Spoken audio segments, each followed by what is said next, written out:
Welcome to my channel. ಇವತ್ತು ನಾನು mutton ಸುಕ್ಕ ಮಾಡೋದನ್ನು ತೋರಿಸ್ತಾ ಇದ್ದೀನಿ. ಮೊದಲಿಗೆ ಇಲ್ಲಿ ಒಂದು ಕುಕ್ಕರಲ್ಲಿ ನಾನಿಲ್ಲಿ 1 kg ಆಗುವಷ್ಟು ಮಟನ್ ತೊಗೊಂಡಿದ್ದೀನಿ. ಇದನ್ನು ಫಸ್ಟು ಕುಕ್ಕರ್ಗೆ ಹಾಕಿ ಇದಕ್ಕೆ ಉಪ್ಪು ನಿಮ್ಗೆ ರುಚಿಗೆ ನೋಡಿ ಹಾಕ್ಕೊಳ್ಳಿ. ಆಮೇಲೆ 1 ಟೇಬಲ್ ಸ್ಪೂನ್ ಅರಿಶಿನ, ಮತ್ತು ನಾನಿಲ್ಲಿ 1.5 ಗ್ಲಾಸ್ ನೀರು ಹಾಕ್ತಾಯಿದ್ದೀನಿ. ಇದು ಬಿಸಿ ನೀರು ಹಾಕಿ ಇದನ್ನು ಒಂದು ಸತಿ ನೀಟಾಗಿ ಮಿಕ್ಸ್ ಮಾಡಿಕೊಂಡು ಕುಕ್ಕರ್ ಲಿಡ್ ಕ್ಲೋಸ್ ಮಾಡಿ 2 ವಿಷಲ್ ಬರೋ ಹಾಗೆ ನೋಡ್ಕೊಳ್ಳಿ. ಇದು 2 ವಿಷಲ್ ಬರಬೇಕು. ಅಷ್ಟರೊಳಗಡೆ ನಾವು ಒಂದು ಮಸಾಲ ರೆಡಿ ಮಾಡ್ಕೊಳ್ಳೋಣ. ಮೊದಲಿಗೆ ಇಲ್ಲಿ ಪ್ಯಾನಲ್ಲಿ ನಾನು ಒಂದು 3 ಟೇಬಲ್ ಸ್ಪೂನ್ ಆಗುವಷ್ಟು ಧನಿಯಾ ತೊಗೊಂಡಿದ್ದೀನಿ. ಇದಕ್ಕೆ 1 ಸ್ಪೂನ್ ಜೀರಿಗೆ, 1 ಸ್ಪೂನ್ ಸೋಂಪು,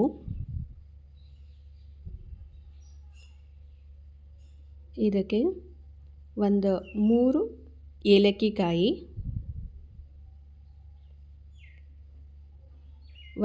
5 ರಿಂದ 6 ಲವಂಗ,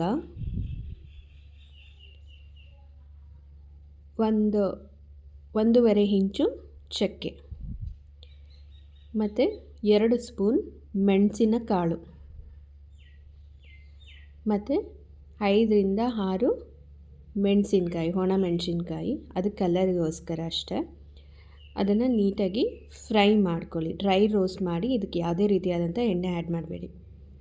ಇದನ್ನು ಪೌಡರ್ ಮಾಡ್ಕೊಳ್ಳಿ.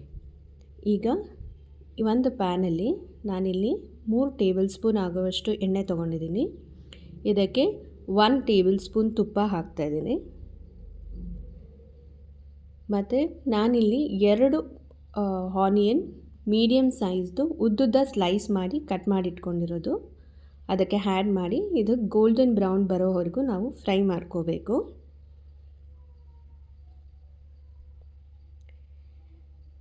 ಇದಕ್ಕೆ ನಾನು 3 ಹಸಿರು ಮೆಣಸಿನ್ಕಾಯಿ, ಅದನ್ನು ನಾನು ಕಟ್ ಮಾಡಿಲ್ಲ, ಹಾಗೆ ಹಾಕ್ತಾಯಿದ್ದೀನಿ.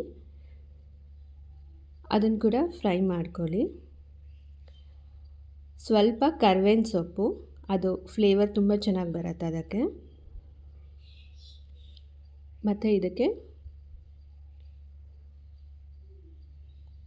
1.5 ಟೇಬಲ್ ಸ್ಪೂನ್ ಆಗುವಷ್ಟು ಶುಂಠಿ ಬೆಳ್ಳುಳ್ಳಿ ಪೇಸ್ಟ್ ಆ್ಯಡ್ ಮಾಡ್ಕೋತಾ ಇದ್ದೀನಿ ನಾವು.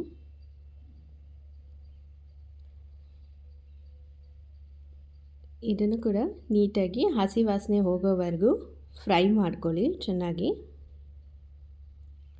ನೋಡಿ, ಇದು ಆಗಿದೆ. ಈಗ ನಾನು ಕುಕ್ಕರ್ ವಿಷಲ್ ಬಂದಿದೆ, ಅದನ್ನು ಓಪನ್ ಮಾಡ್ತಾಯಿದ್ದೀನಿ. ನೋಡಿ, ಇದು ಬೆಂದಿದೆ. ಈಗ ಇದನ್ನು ಇದಕ್ಕೆ ಆ್ಯಡ್ ಮಾಡ್ಕೋತಾ ಇದ್ದೀನಿ. ನೀರು ನೀವು ನೋಡಿ ಆ್ಯಡ್ ಮಾಡ್ಕೊಳ್ಳಿ. ನಿಮಗೆ ಡ್ರೈ ಬೇಕು ಅಂದರೆ ನೀರು ಹೆಚ್ಚಾಗಿ ಆ್ಯಡ್ ಮಾಡಬೇಡಿ. ಸ್ವಲ್ಪ ಗ್ರೇವಿ ಥರ ಬೇಕು ಅಂದರೆ ನೀರು ಹಾಕ್ಕೊಳ್ಳಿ. ಈಗಿದು ಆಗಿದೆ. ಇದಕ್ಕೆ ನಾನು ಆ ಪೌಡರ್ ಏನು ಮಾಡಿ ಇಟ್ಕೊಂಡಿದ್ದೆ ಆ ಪೌಡರ್ನ ಹಾಕ್ತಾಯಿದ್ದೀನಿ.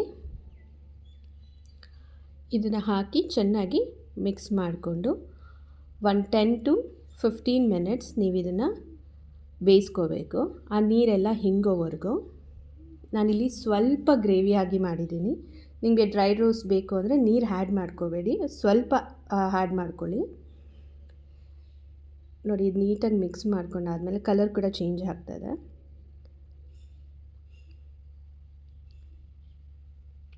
ಇಷ್ಟ. ಇದು ಒಂದು 10 ಮಿನಿಟ್ಸ್ ಬೇಯಬೇಕು. ನೋಡಿ, ಇದು ಬೆಂದಾಗಿದೆ. ತುಂಬ ಈಸಿ ಆ್ಯಂಡ್ ಸಿಂಪಲ್. ಇದು ಚಪಾತಿ, ದೋಸೆ ಯಾವುದ್ರ ಜೊತೆ ಬೇಕಾದರೂ ನೀವು ತಿನ್ಬೋದು. ತುಂಬ ಚೆನ್ನಾಗಿರತ್ತೆ. ಒಂದು ಸತಿ ಟ್ರೈ ಮಾಡಿ.